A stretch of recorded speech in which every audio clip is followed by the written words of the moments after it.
Vlog 39, and we're going to talk about the most hated people on earth today. And it's not who you think. You want to know who gets hated the most?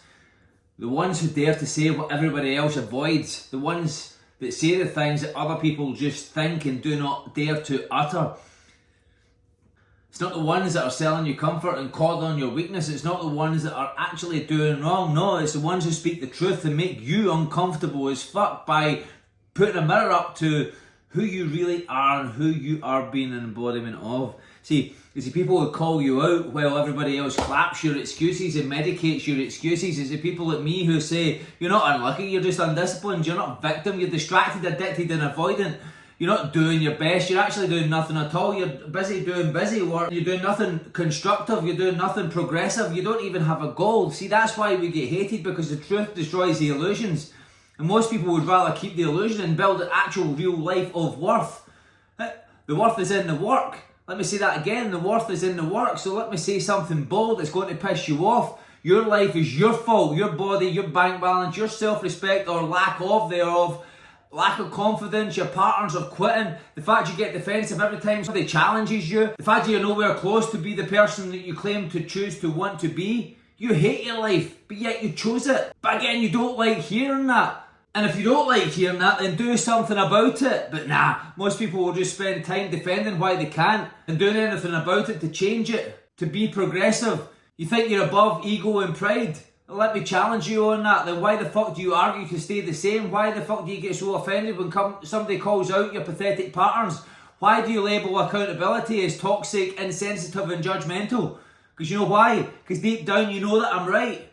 You know the way that you're living doesn't align up with life in itself. It doesn't breathe life into anything that's destructive. And that's the gap that's eating you alive. So let me give you the cold truth. Nobody's coming to save you. Nobody's obligated to believe in you.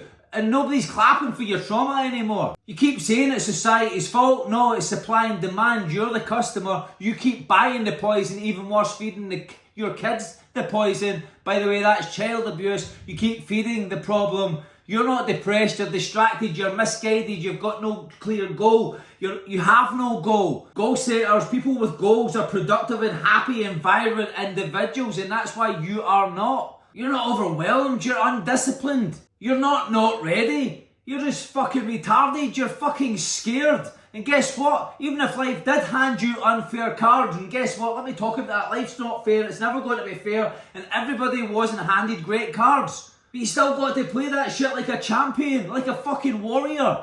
Because nobody cares about your excuses, only your results. All those statues that people were tearing down, they were all fucking winners. People who dared to put their head above the crowd, to make a change, to do the things. Let's talk about Irish history for a little moment. The guy who won Southern Ireland, most of it, to my surprise when I was learning about the history, he failed to conquer the last bit, Northern Ireland. And his own people killed him for it. He was hated for not doing that little bit. What did the rest of them do? Jack shit, that's what they done. Like I say, people care only about the results. Nobody remembers last place, and second place is your first last place. So here's a decision. You can stay the same and keep defending your suffering. Keep defending staying on your pity pottery. Keep defending your misery. Or you can own every ounce of it and start rewriting your story. Do you want freedom? Then you better prepare to fucking earn it. You better eat better, train like your future depends on it and your health depends on it, because it does. Speak powerfully. Stop entertaining weak-ass conversations, weak-ass people, excuse makers. Surround yourself with fucking killers, not coddling fucking clowns.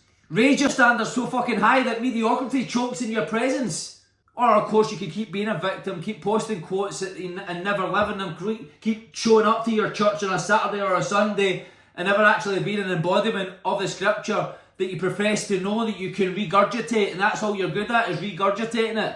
You can keep pretending that next Monday's your day. Next Monday, Mr. Monday, Mrs. Monday. Monday's never going to come, tomorrow's never coming. The only time we have is now. Now is your moment, and it's now or never. You keep talking about your potential as you rot in your comfort zone, misery zone. It's not fucking comfortable, it's anything but comfortable. And you're not stuck, you're just sedated. You're in a coma called just getting by. It's time to wake the fuck up. There's a fire within you. You've just buried it under the sugar, the shame and the self-pity. It's time to dig it up, ignite it and become someone who you respect. Or of course you could die a slow death of complacency, complaining, and talking about what you could have been, what you could have done.